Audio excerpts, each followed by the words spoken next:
Good evening everyone, welcome back to my channel. My name is Shikha Sharma and I am a teacher by profession and my channel name is Teach Learn and Grow with me. So मैंने आप लोगों को components of food का chapter complete करा दिया था class 6 से, chapter number 1 and 2 both. उसके बाद मैंने आपको एसिड बेसिस एंड सॉल्ट्स भी करा दिया है in a very short video. Now coming on to class 8 का one of the most important chapter is metals and non metals. अब in this video I will be talking about metals. First of all आप लोगों ने देखा होगा हमारे आसपास there are so many types of materials and they are divided into two types. One are metals and other non metals, right. मैं आपको इसकी रिटर्न समरी भी अलग से वीडियो में सेंड कर दूंगी जिससे आपको थोड़ा आइडिया हो जाएगा आपको कैसे करना है और आप उसका स्क्रीनशॉट भी ले सकते हैं, right. After that next coming on to metals. अब आपको कैसे पता लगेगा कि any material is a metal और नॉन मेटल. तो फर्स्ट ऑफ ऑल जो मेटल्स होते हैं they are lustrous. Lustrous means they have a shiny appearance. वो हमेशा देखने में आपको चमकते हुए लगेंगे. For example aluminium. आप लोगों ने एल्यूमिनियम तो देखा होगा. एल्यूमिनियम की शीट्स कई बार डोर्स पे भी लगाई जाती है, राइट. एल्यूमिनियम फॉइल में जिसमें आप रोटी चपाती को पैक करते हैं, आपकी मम्मी देती होगी या आप खुद अपने बच्चों के लिए पैक करते होंगे. Okay. Have you seen silver foil. आपने सिल्वर फॉइल भी देखा होगा जिससे स्वीट्स को डेकोरेट करते हैं स्वीट शॉप पे, राइट. काजू की बर्फ़ी पे देखी होगी आपने, लड्डुओं पे देखी होगी लगी हुई सिल्वर कलर की foil, that is silver only. आपने सिल्वर की ज्वेलरी भी देखी होगी. जब हम नई खरीदते हैं तो वो शाइनी होती है बहुत. Same with gold jewellery. आप लोगों ने गोल्ड भी देखा होगा. हम गोल्ड के इयरिंग्स पहनते हैं. जब गोल्ड क्या करते हैं, जब हम नया गोल्ड खरीदते हैं it is very very shiny और after some time it becomes dull. So these are the properties of metals. कि जो मेटल्स होते हैं generally they are having a shiny appearance और शाइनी अपीयरेंस को बोलते हैं हम lustrous. But there are two metals. क्योंकि हर चीज़ में एक्सेप्शंस होती हैं तो there are two metals they are not shiny at all. For example sodium and potassium. आपको ध्यान रखना है कि सोडियम और पोटेशियम ऐसे मेटल्स हैं they are not shiny, right. Now all metals are hard. जितने भी मेटल्स आपको दिखेंगे वो आपको हार्ड ही मिलेंगे. आप लोगों ने आयरन पे भी हाथ लगाया होगा. आयरन तो very very common and most useful element.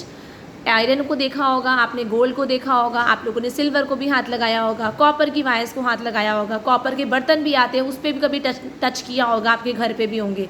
So they all are hard.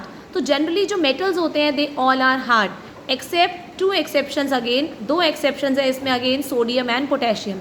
Sodium and potassium they are very very soft. They can be easily cut with a knife. जैसे आप सब्जियों को काट पाते हैं नाइफ से, सिमिलरली सोडियम और potassium इतने सॉफ्ट होते हैं कि हम इनको इजीली नाइफ से कट कर सकते हैं. तो मैंने आपको क्या बताया, metals are lustrous but sodium और पोटेशियम को छोड़ के they are dull. And metals are hard but sodium और पोटेशियम को छोड़ के they are soft. Now all metals are good conductors of heat and electricity. आप लोगों ने देखा होगा हम मेटल के बर्तनों में ही खाना बनाते हैं. आप प्लास्टिक के बर्तन में खाना में नहीं बना सकते हो. ऐसा आपके घर में ऐसा कहीं है कि जिसमें आप कुकिंग प्लास्टिक के बर्तन में कर रहे हो.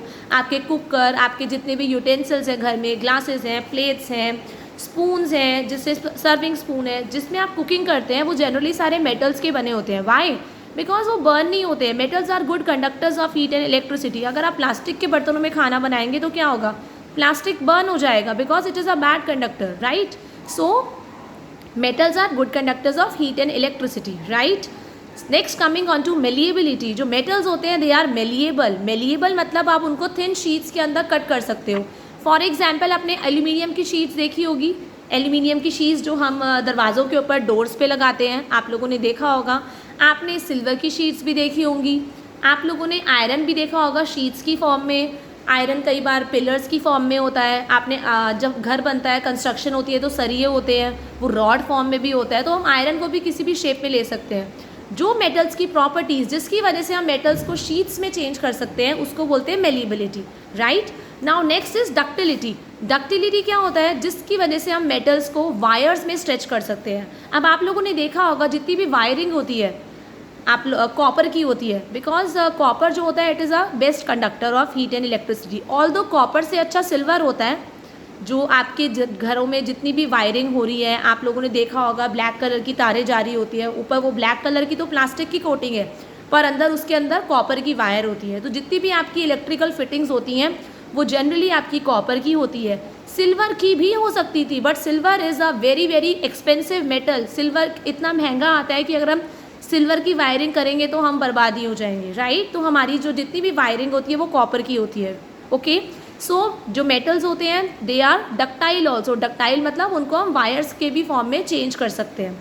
Next metals are sonorous, sonorous मतलब अगर आप मेटल के सरफेस पे मारेंगे तो a ringing sound is produce. आप लोगों ने अपने देखा होगा स्कूल्स में, आप लोग टीचर्स ने अभी बच्चों की बात, आजकल तो इलेक्ट्रिक बेल आ गई है स्कूल में, पर जब हम लोग छोटे थे तो हमारे स्कूल में टन टन टन टन घंटी बजती थी और हमें पता लग जाता कि रिसेस हो गई है या फर्स्ट पीरियड ओवर हो गया, सेकंड पीरियड ओवर हो गया। तो वो जो घंटी होती थी वो मेटल की होती थी। और मेटल की ही क्यों होती थी? क्योंकि जब हम मेटल को स्ट्राइक करते हैं, मेटल को जब हम हिट करते हैं तो उसमें से एक साउंड प्रोड्यूस होता है, रिंगिंग साउंड, जिसकी वजह से हम मेटल्स को ही यूज़ करते हैं।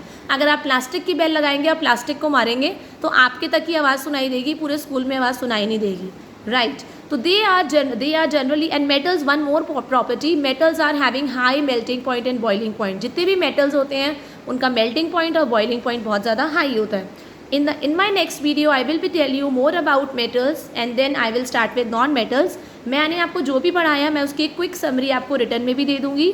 तो हमने अभी इसे प्रॉपर्टीज़ पढ़ी है मेटल्स की। Metals are, first of all मैंने आपको बताया, metals are hard, metals are malleable, metals are ductile also, metals are sonorous and metals are good conductor of heat and electricity. And one more point if you remember, जो मैंने starting में बताया था आप लोगों को, one more thing, metals are very very reactive also, बहुत react होते हैं। इसीलिए इवन सोडियम और पोटेशियम तो इतने ज़्यादा रिएक्टिव होते हैं कि उनको कैरोसिन ऑयल में डाल के रखना पड़ता है। आप लोगों ने लैब में डेफिनेटली देखा होगा। So if you like my videos please subscribe my channel teach learn and grow with me. Thank you everyone.